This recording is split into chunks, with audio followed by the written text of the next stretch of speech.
Thanks for coming. This is actually a great way to start Seafair, as far as I'm concerned. I've never thought of it this way, but it's a very good way to start it. You have to know that it really is just the great will of Space.City and Stephen that even makes this happen. It seems completely simple and sensible, and that we would all meet Friday afternoon. But when we thought of it, it didn't seem quite so sensible, and now I think it's just brilliant, and I'm thrilled you're all here, and I hope it's just as much fun as you can have on a Friday afternoon in the middle of the start of August. I've thought about what I wanted to say to you here, and really it's this. In a way, it has always been, with Stephen, with me, with Bill, it has always been about books, remarkably. And about 30 years ago in the store, we got a call, and someone said, "Oh, would you like to see some books that my father had, and we have them? Would you like to come look at them?" And I said, "Oh, that'd be great. Where are you?" And they said, "Anacortes." And I said, "Whoa, Anacortes." And I didn't have a car, so I borrowed a car, and I said, "Let me just come." It was just like today. It was such a beautiful day, and I drove to Anacortes, where I'd never been, and to a part of Anacortes I'd never been, and they were very nice, and it was her father, but that was all I knew. And she said, "Well, we've laid them all out on a table downstairs."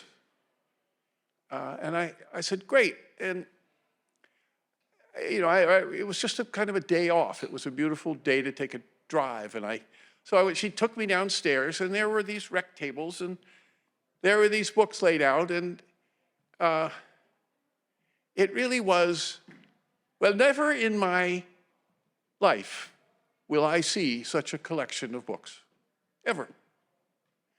He had been the librarian at Cal Berkeley, and he had lived for 8 years in Paris in the 30s.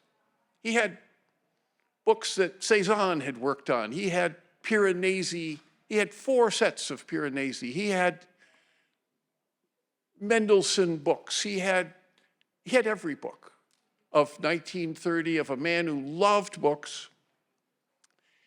And I couldn't buy all of them. I bought what I could, but I wouldn't leave the basement for a couple of hours because I knew I would never see it again. I knew no one else would ever see it either.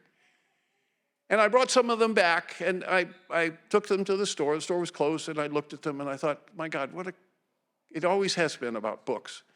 And a couple of years later, Stephen was in town for something, and I showed him the Duran, which called the Gratuit, which in 1801, Paris. And Stephen saw it, and he said, "Oh my God, this is a pillar. Look at this book. Look at this." And it says, "Avec amitié, G.N.L. Duran, signed, 1801. And Stephen said, "I have to have this. This is a pillar." And he did. He got it. And still has it. And it's part of his library. It really always has been about books. I'm thrilled to introduce Steve Holl. You're very lucky. It's a Friday afternoon. Have a great time.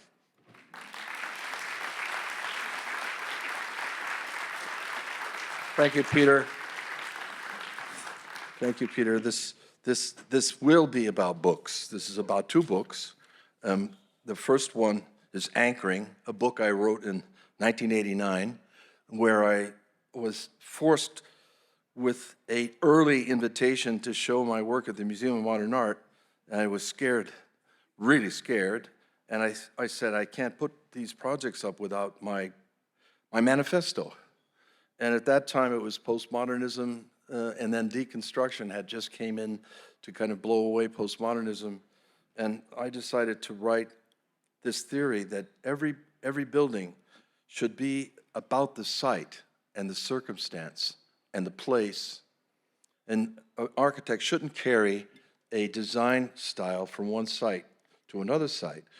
The idea would really have to emerge from the site. And I was thinking, how did I get to that position? And I have to go back and be grateful for 3 wonderful professors I had at the University of Washington. I graduated in 1971. And I had Professor Herman Pont, and I doubt if anybody remembers him, but there's somebody. He was amazing, incredible, passionate person about architecture. You would never miss his lectures. And then Professor Zorina, brought me to Rome. And I stayed in Rome in 1970 and learned really enormous things from her. But Richard Haig, the landscape architect, who just not so long ago passed away, he had a class in landscape architecture, and at the end of the semester, he said, this is a blue book. I don't know, back in those days, you had these little blue books that you had to fill you write an essay about what do you do to prepare for the design of a landscape. And I'll never forget it, because at the end of the term, he had a stack of blue books up, and he picked up one blue book, and he said, this is the real solution. Be the site. So I thought, in a certain sense, where I got this position of anchoring was from the University of Washington and Richard Haig. This notion that a site has a meaning, it has a history. Whether or not we want to acknowledge it, it's there. And I wrote this manifesto, and I live by it. I still work this way. However, it's incomplete. And in 1993, I wrote Questions of Perception, and that book is about everything else. In other words, it's not about the specific idea that drives the design. It's about what are the general things about architecture that carry on no matter what, even through time, even through whatever the site is or whatever the period is. And I tried to write this, by the way, with Johanni Plasma. I saw it in your lecture series. He was here, not just here, 5, 6, 7 years ago.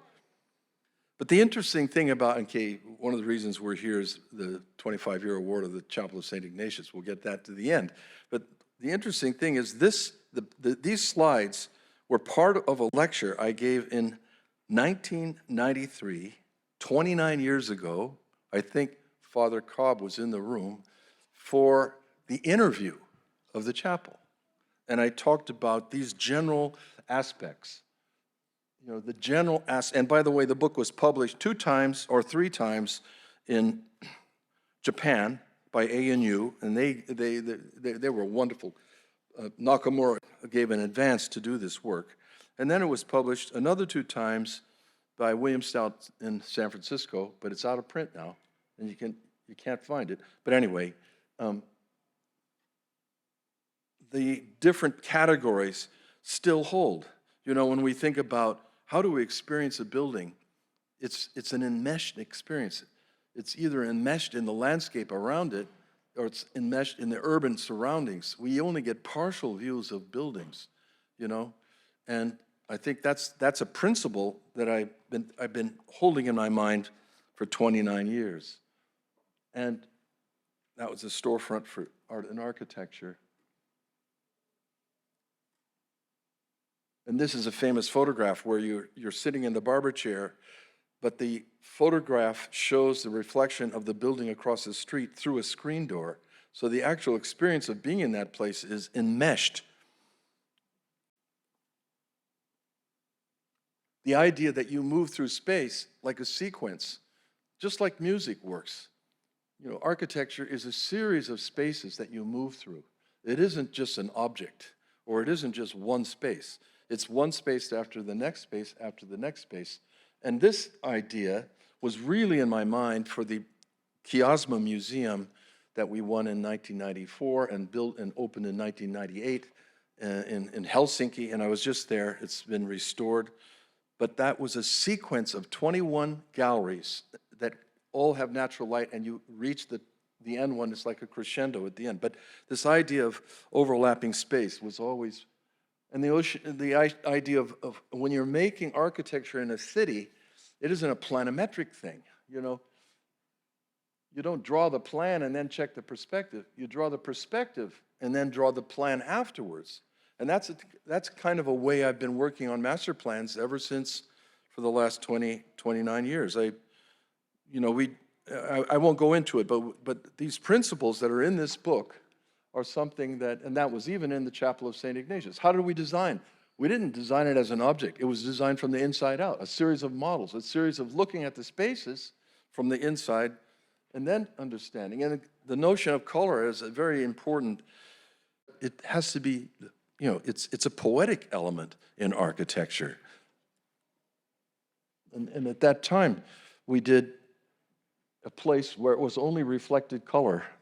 There were no colors to be seen. It's all black and white, but only the reflected light of color. That was the D.E. Shaw. It's still there in New York. And it led to some ideas that we use in the chapel. This notion of color not being something they just paint on the wall and it becomes some sort of, but it's something ethereal. And then the notion of light and shadow. Every building that we do, we think about it in the natural sunlight, and that's why we build models, because ray tracing in a computer doesn't accurately show it. So we always build models of all of our spaces that we're studying and check them in the actual sunlight, take photographs in the actual sunlight.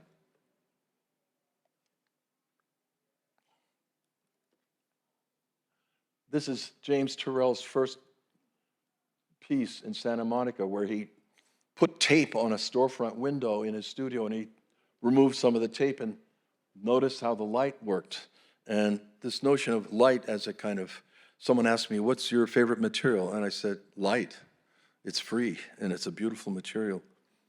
And so I've been kind of friends with James Turrell for many years, and he, sort of helped me a little bit when we did the Kiasma Museum in Helsinki as an advisor. The spatiality of night. One of the wonderful things about the metropolis is how it changes at night. And it can be a beautiful experience. And so we have to think about it that way. And that's New York, of course. A project in 1989, the Berlin Library. We won, but it never happened.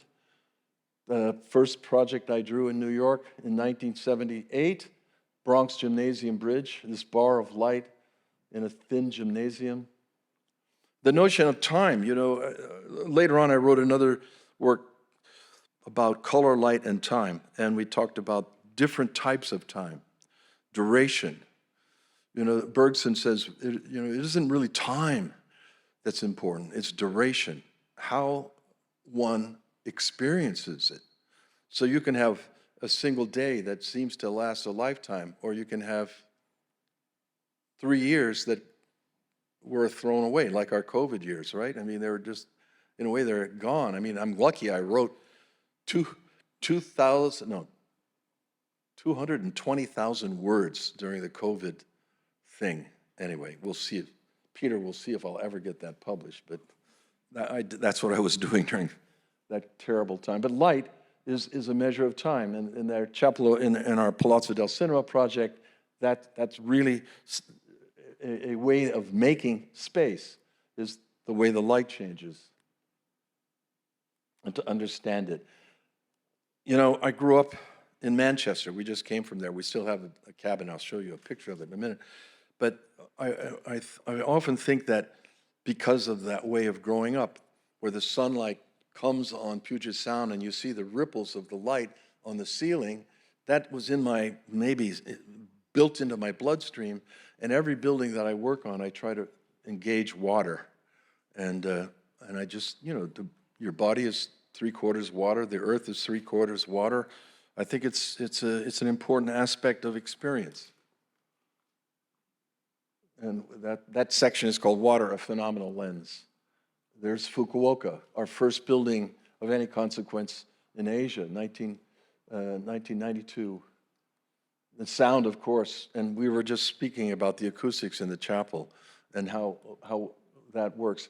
And then my wife and I, Demetra's here, and you're going to see her in a minute because she's the star of this next video. We do a class at Columbia University called The Architectonics of Music, where we ask the students to come and take a fragment of music, a piece from Morton Feldman, a piece from Arlo Part, a piece from Giannis Xenakis, take a section and then make a space parallel to that. And we get enormous creative work. And someone was on the review and they said, this is a wonderful way to teach abstraction without saying it. In other words, you really have to, the reality is music has no facade. Music's not an object, it's an experience. And therefore, architectural space may have no facade, may be not an object, may be an experience. And that leads us to this X of In House, which is an experimental project we did. And I'm going to do, in the middle of this lecture, it's divided between this book stuff, Peter Miller stuff, here in the front, and then there's 12 minutes of a video that Dimitra is the star, and then I have a couple of projects. But we're going to be finished at 5 o'clock because we're going to go down to Peter's to have drinks. So don't worry, Peter. That was my first house of consequence, and the Stretto House in Dallas. And it was based on a piece of music by Bela Bartok, Percussion in Celeste from 1937. And at the end was an empty room that was flooded backwards by the river. And I had a wonderful client, Charles and Jessie Price, and they just built everything. At that time, it was 1989. I thought, wow, architecture is going to be so easy.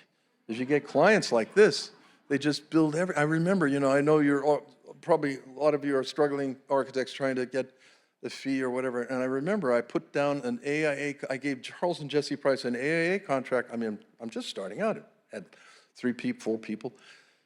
I said, okay, 19% AIA, hourly for the special furniture, sent it to them. They just signed it and returned it, and that was it. There was no discussion. And I thought, oh, that's the way it's going to go from now on. This is the haptic realm. To me, this is the most important and neglected realm today, and I think, I really believe that we experience architecture as a tactile thing, and I'm glad you had Johanni Pallasmaa here. I mean, I'm sure that's what his lecture was about. And there's another character, that's Tom Kundig right there, who also, he works like that. So, I mean, that's a whole world. And by the way, he worked on the Chapel of St. Ignatius, so maybe the haptic realm of his work starts there too. I mean, we don't have to go into the importance of it. But here's something that I think is neglected in the internet and the world that we don't know the scale of our drawings, and that is proportion. Scale and proportion are enormously important in architecture. By the way, there's a wonderful 1986 video that's on Vimeo on Mies van der Rohe, where you have all these characters like Peter Eisenman and Stern, and Robert Venturi, by the way, apologizing for attacking Mies. But then you have this moment of Mies, and he's standing there and he says something that proportion is the most important thing. Now, how did we forget that today? I don't know, but we seem to have. We haven't. We work all of our buildings with the golden section with the ratio the same as your body, 1 to 1.618. This joint to that joint. It's historic. It goes back. But it has to do with music as well. Bela Bartok composed using the golden section. So did a number of others. And so, okay, and this is the in-between. Do we have some? We created a manifesto to study architecture freed from the purely objective, right? No bedrooms, no doors. From origins of architecture, we explore in. That is, that the interior is more important than the exterior. This is what we live in.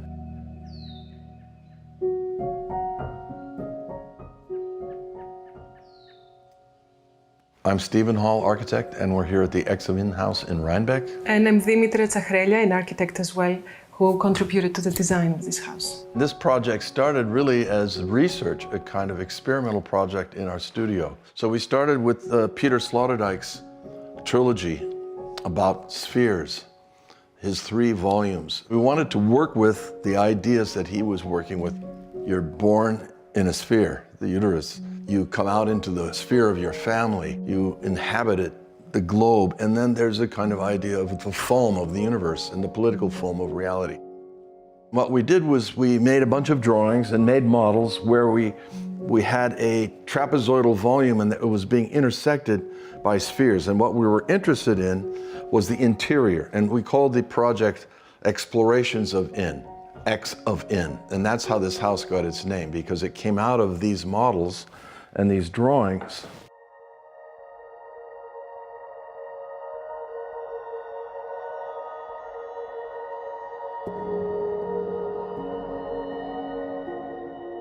We worked on the design longer than it took to build it. Yeah. We began to work it from the inside out. And you will notice that this house has no bedrooms, 0 bedrooms, but it sleeps 5. Every space is connected, one leads you to another, and as you come into this space, you realize that the whole thing opens up and turns around you as you walk around it. That's the sunrise sphere intersecting, and that becomes the entranceway. This is the sphere overhead, which cuts the building in this direction. And this is the western sphere, which is a virtual sphere.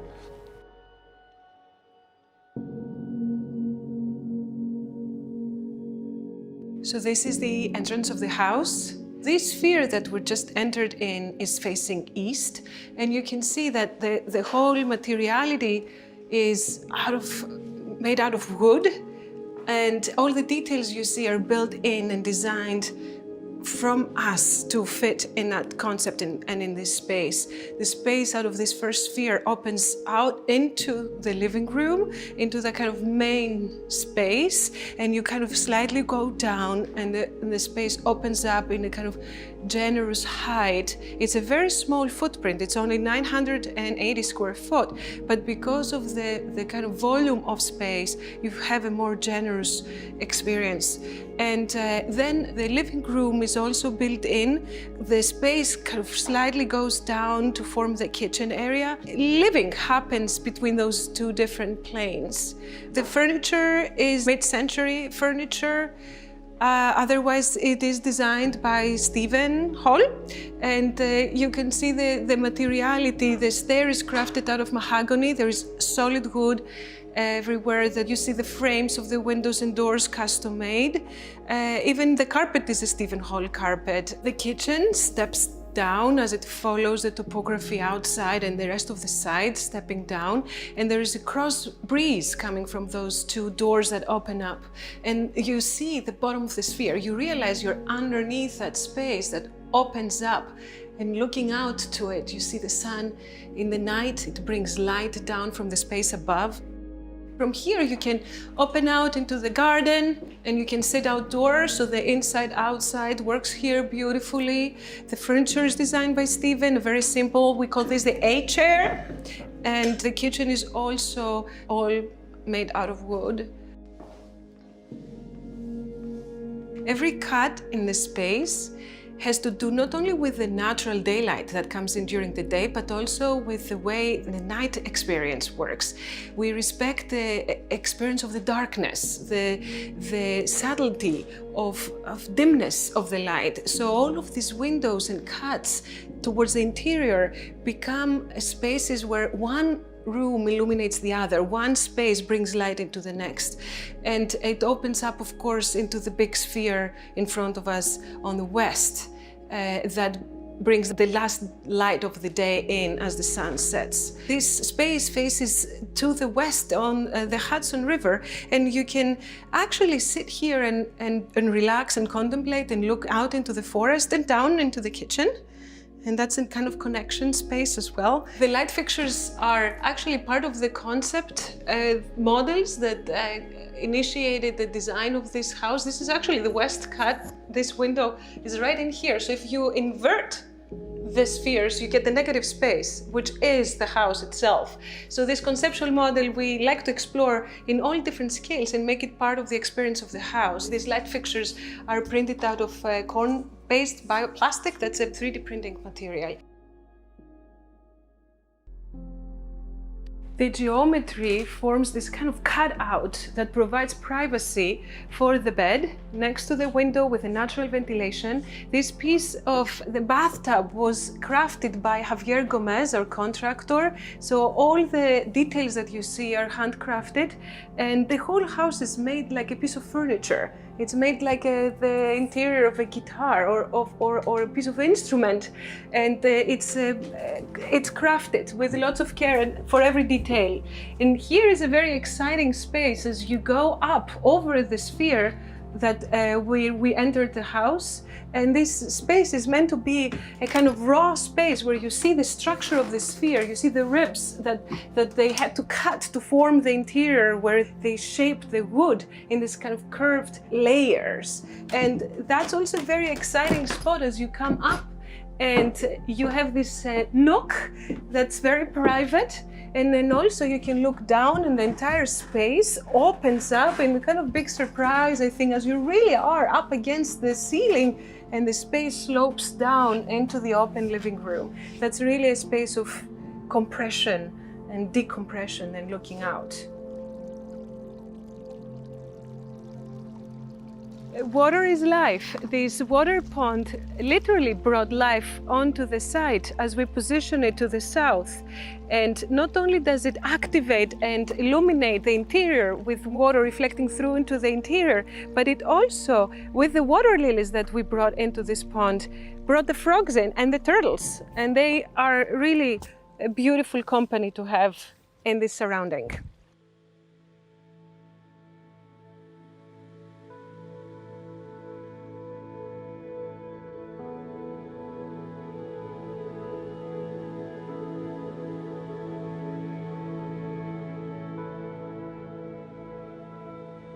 We want it to be as ecological as possible. It has closed cell insulation. This is all natural wood, no finishes, no sort of toxic materials at all.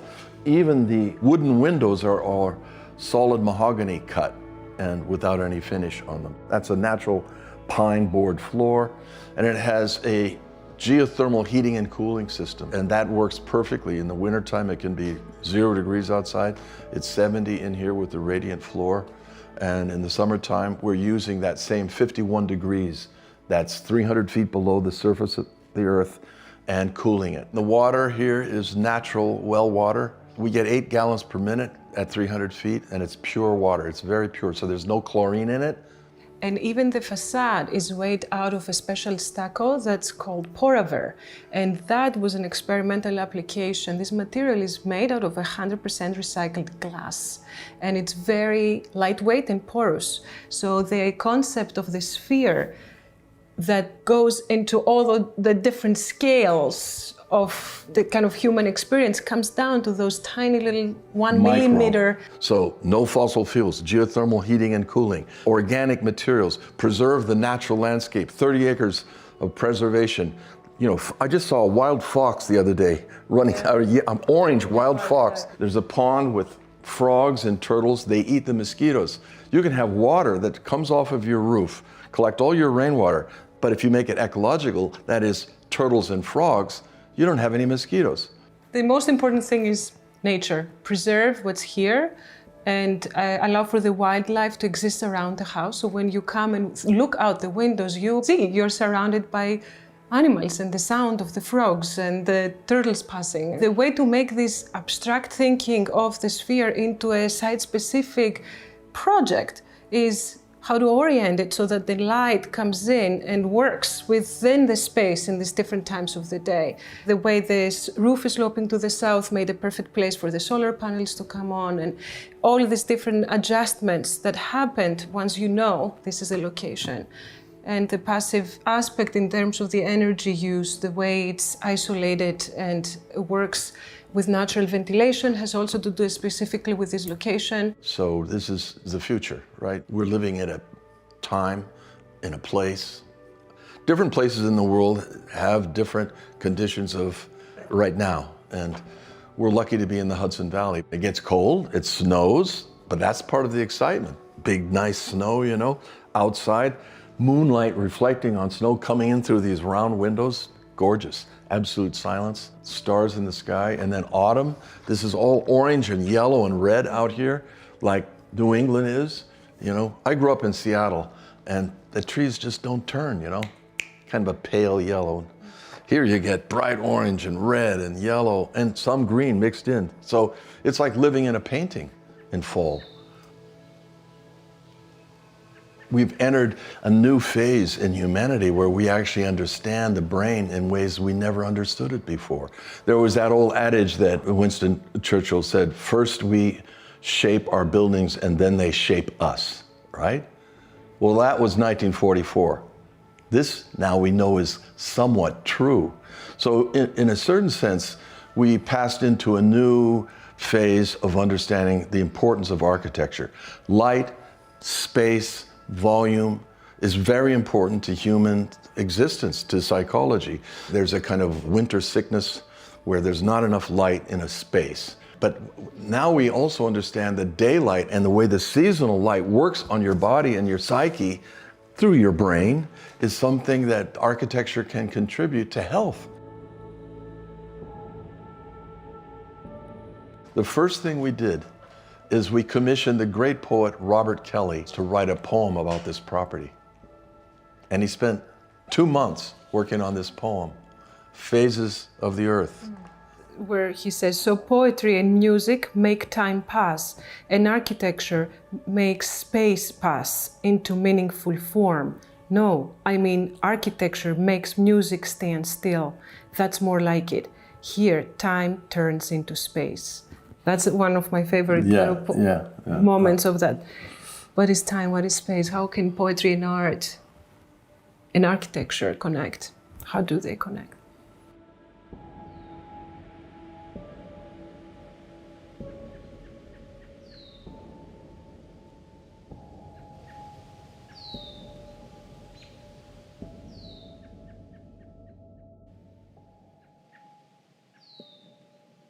That was done by AD, and I thought I would never do anything with AD Magazine. And they came with their crew, and I thought, oh, this is going to be so tedious because they're never going to say things that we want to say. But the lady who was doing it was totally behind listening to me talk about Peter Sloterdijk. I thought, oh, that was amazing.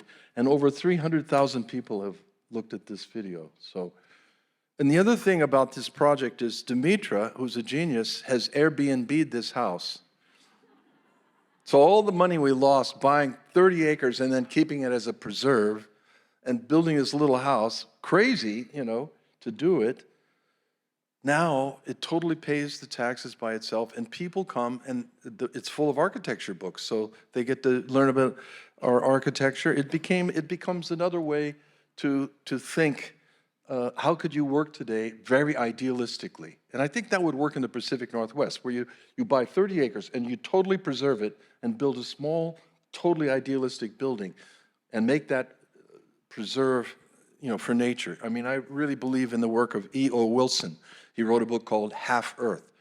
Preserve half the Earth because of the biodiversity crisis that's facing us. And one way is individually, to do it individually, with small building that is like a sentinel looking over the land. Okay, I'm going to kind of breeze through several new projects. This just opened. The extension of the Kennedy Center in Washington, D.C. was a competition, and we were against Raphael Vignoli, Richard Meyer, Paycob Fried, Diller Scofidio, and we proposed that the whole thing would be underground and it would come up from the ground. And I had this idea of glissando, like when you run a violin bow over the strings and you hear the whole glissando sound, that the whole building would speak to the fact that it was underground. And we prevailed. They had to do 2 rounds in the competition because there were rules. There were all these plumbings and a city sewer system underneath the site, and all the other architects did an object up against a Durrell stone building. And we said, no, you could put the whole thing in the landscape, and these elements could come up. And they gave us another round, and we worked with the engineers, and then we prevailed. And at a certain point, we had to move the river pavilion up on ground, and that was this sketch. But there you see, it's a whole landscape. And it's a living memorial to JFK. The other memorials are not, programmed like this. This has something like 360 events per year. And there you see a section where all the program is really underneath this green landscape, and that's the big Edward Durrell Stone Kennedy Center. The models, the original competition-winning scheme, the river pavilion was floating in the river, and we had to move it up on land because of the Army Corps of Engineers and a number of other reasons. But then it works better because it can be serviced from below. There it is, the river pavilion on the left, the main glissando pavilion. It's all in white concrete, right through the middle of I was going to do it in the white marble that Edward Durrell Stone used, but thanks to VE, we had to do it in white concrete, which I prefer. And so you're looking at the structure. There's no, that's the expression of the structure. That's the river pavilion. And we built a bridge. Instead of being able to go over with the river pavilion, we built a pedestrian bridge so we could connect everybody to the edge of the river. And it's something that's, the COVID period has seen the building still being in use because there's a lot of outside space. We just opened this building a year ago. It's the Franklin and Marshall Winter Visual Arts Center. There was an original brick 1970s box on this site. It's a historic campus with wonderful brick buildings. And in the interview, this is one of those long interviews that last for like 6 months.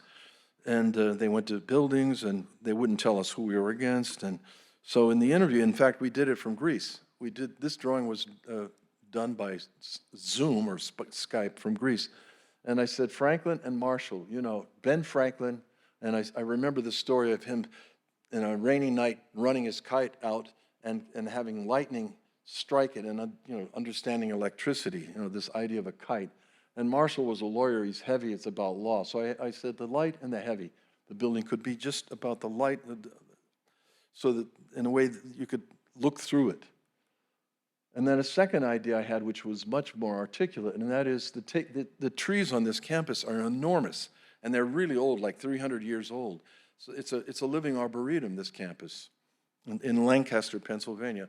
And I thought, let's take the trees, not remove any, but take their diameters and the tree drop lines and use those as a kind of convex and concave form to allow us to make the building, which is twice as big as the original, and make it take shape from these two forces. One, the kite on the heavy base, and two, the tree diameters.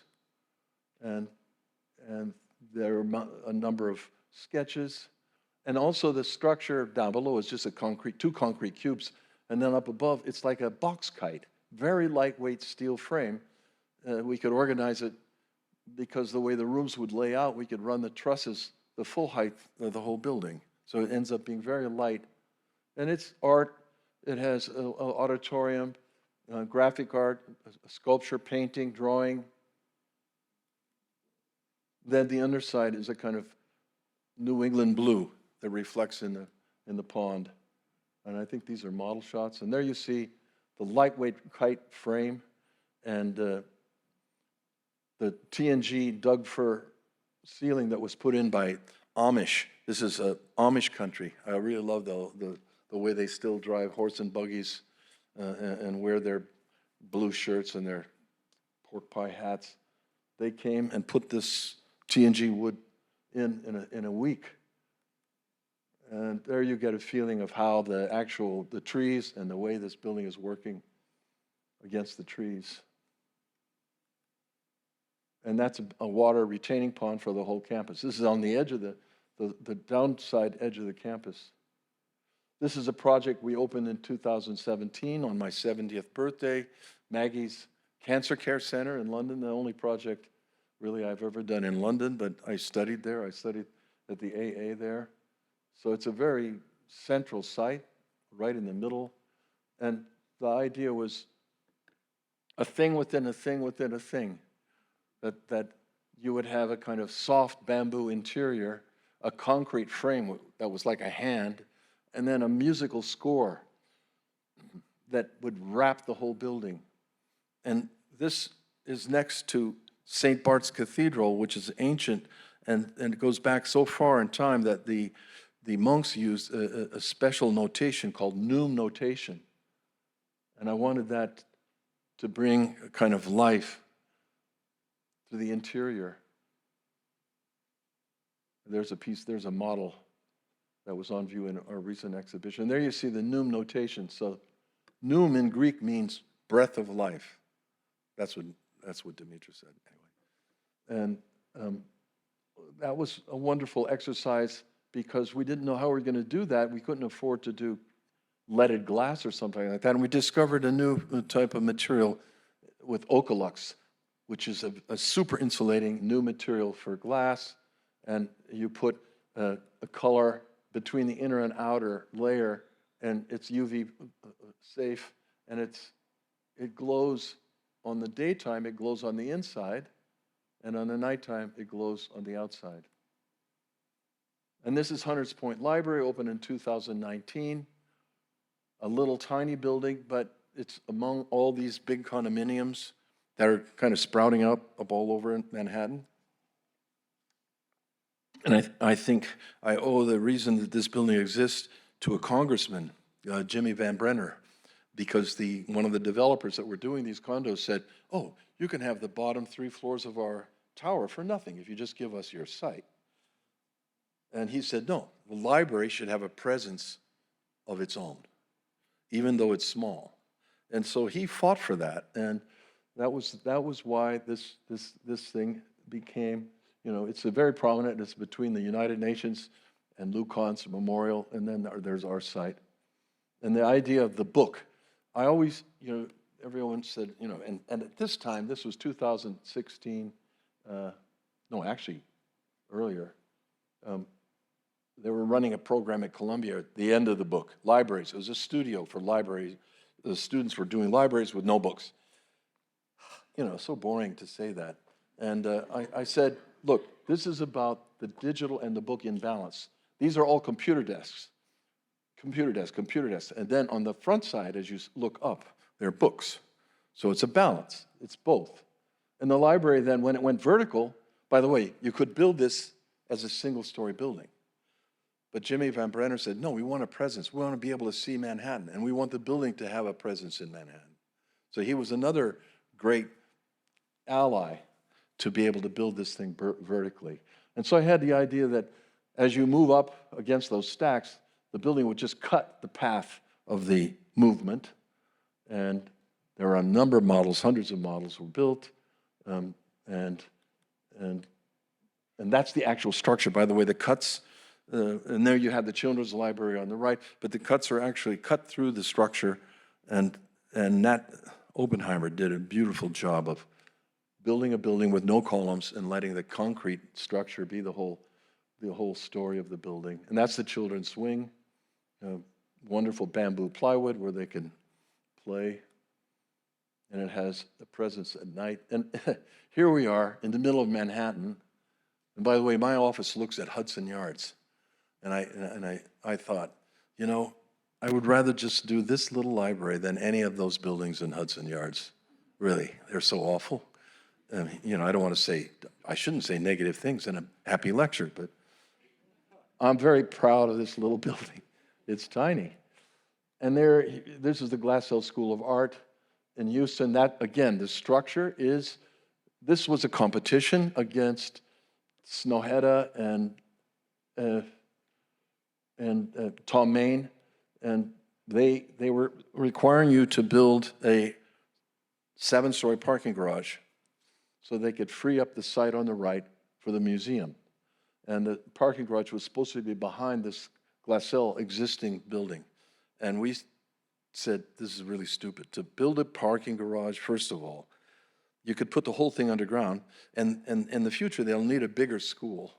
So we took their 40,000 square foot school and took it away and built an 80,000 square foot new, that was my diagram for the competition. I said, you have a big decision. It's like a freight train going down a track. You can go like this and make one switch right now, and forever you're going to be in that direction. You should not build a parking garage. You should build a new school of art, and you should just put the parking underneath and connect it all with tunnels. And we won unanimously. But what it meant was we had 2 buildings to do, 2 commissions. So we had a new school. We had to build this first, fast.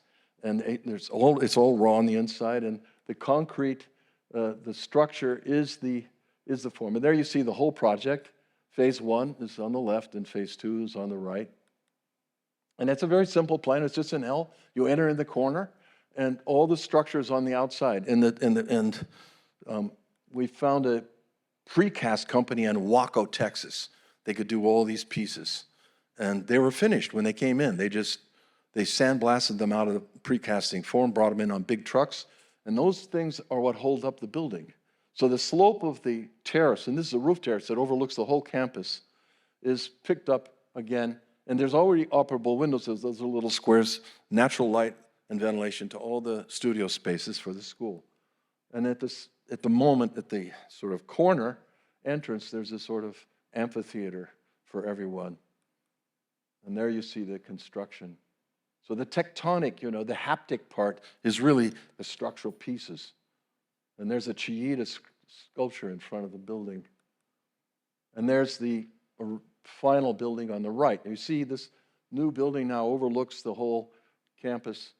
And you see how much bigger the sculpture garden is. One of the things I said in the interview, there's this fight against Dallas versus Houston. I said, if you take this move that I want you to take, your sculpture garden will be a little bigger than Dallas. So they did it. And now this was just finished.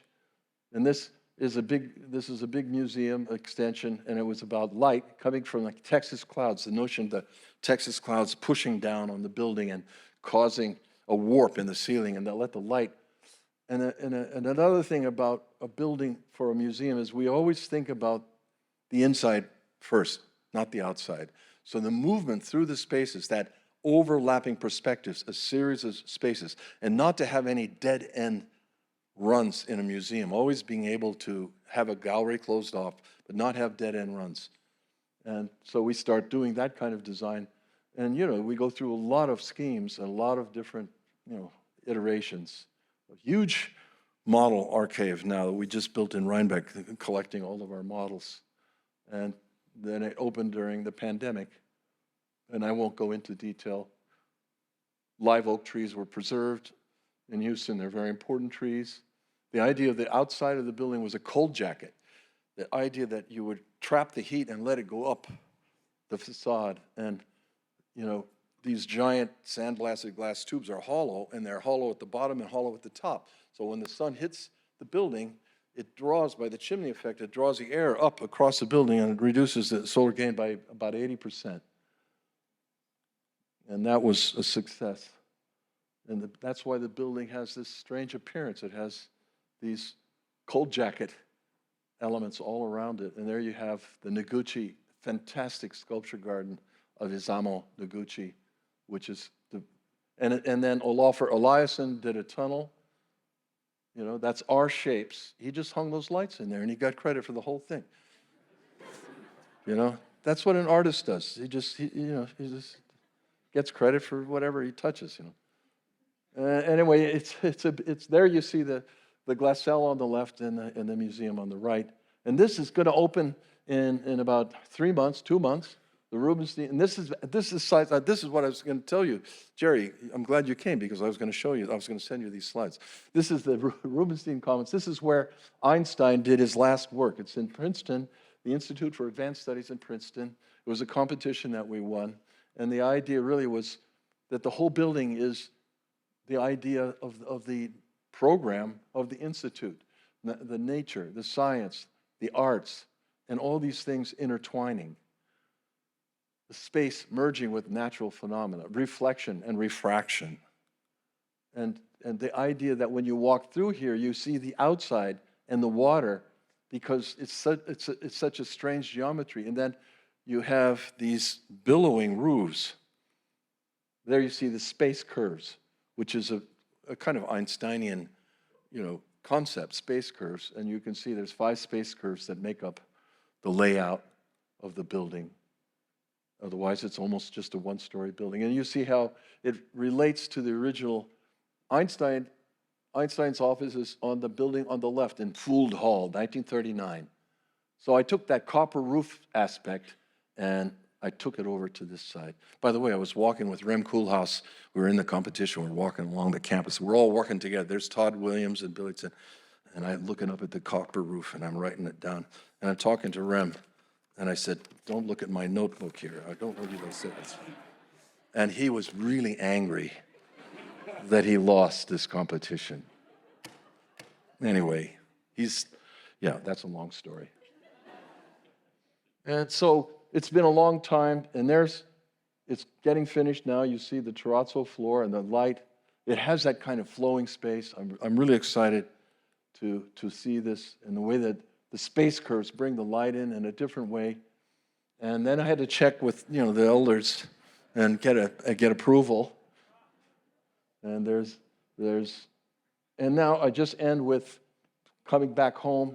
We were just there. We restored that house and the cabin. We restored them 1920 and 1974, and that all those proportion elements that I've carried, they started right here. This is a series of squares and golden sections, the whole house in wood. And the Bellevue Art Museum follows those principles as well, and the notion of tripleness. And I'm not showing you the building, I'm showing you some little secret jokes that happened. We're trying to do the idea, but we didn't know what the shape was, right? And that was early on in the design. And then someone came, I had this idea of the right-hand rule, that would be the guiding force to pull the buildings together. That Diane Douglas was the director at the time, and her program was See, Explore, Make, which I liked, and therefore I made the building in 3 parts, and that was. But at a certain point, we were building these models, and somebody went into the kitchen and got a banana. I've never shown that in public. And I missed that we had the COVID time, and I missed going over there. We had a show there of our architecture, but terrible COVID kept us from seeing it. But I think it's still in pretty good shape. But here's the reason we're here, of course, the 25-year award, the Chapel of St. Ignatius. And we were really, I just want to show a few. Architecture is a long struggle. I think I worked on this for 6 months. Many, many different studies. That's not good, putting color in the ribs of the, I'm glad we didn't stop there. That wasn't a good idea. That was the first concept sketch, 7 bottles of light in a stone box, but then we couldn't do stone. And what's a bottle? There's a question mark. Bottles? What is that? And look at all the models. There's so many models, many, many models. And there were like larger and larger ones. And then we started to understand the inside. Building models of the inside is very important. And thinking about the texture, the plaster, and how the texture could work. And then we started to have this notion of the spiritual exercises and contrasts of complementary colors. And I'm very proud that on the Seattle University website, they have that concept on their website about the complementary colors. So I won't, but that was a thrilling day when, because of the way this building was built in these giant tilt-ups, that it was all laying on the ground and it was lifted, I think, in a single day. So students would come on the campus and they would stop their bicycles. They thought it was an apparition, that something absolutely magical had happened because it was lifted almost in a single day. And it looks great today. And that was David Galossa, bless his soul. What a great, wonderful man. I was trying to do the pickup points. I said, these are the structural points. And I was trying to make a cap. And then he made a beautiful fisherman's float as a detail. And I think, well, you can all go there, right? I mean, I don't have to show this in a lecture. It's all looking good today. We were just there. Now, that was what? We come here every year. That's EO. That was 2017. And the quality of light, of course, changes. And this, when I think about Father Sullivan and I think about Father Jerry Cobb, I think you can only do architecture if it's a collaboration. It's really not the architect. The architect is like kind of a clown doing his watercolors. Somebody has to say, yes, we want that. You can do that. Try it. Do it. And I think that doesn't happen all the time. That's why I'm glad not to have a big office. I like to have a small office and do wonderful little tiny things. And that's today. Look at that. You know, I remember the time when I used to carry slides around, 35 millimeter slides, to give a lecture.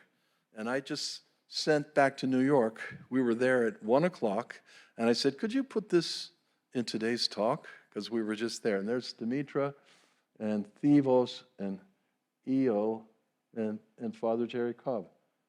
So I think that's, oh, I have one more slide, and that is, do I have one more slide? Yes. The reason we are all here.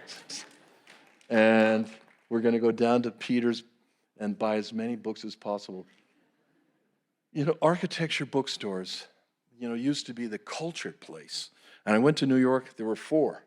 And now there's 0 in New York. There's only 2 architecture bookstores in America. There used to be a great bookstore in Chicago, but now there are 2. And that's William Stout Architecture Books in San Francisco, and you've got to go there. He has a new gallery downstairs at the second. If anybody goes to San Francisco, tell them I sent you, and you want to see the gallery. It is absolutely stunning. He's done this beautiful gallery. But Peter I'm against all odds, against Amazon and all the terribleness, he's managed to create an architecture culture in Seattle, and I'm very proud of Peter. So thank you, Peter.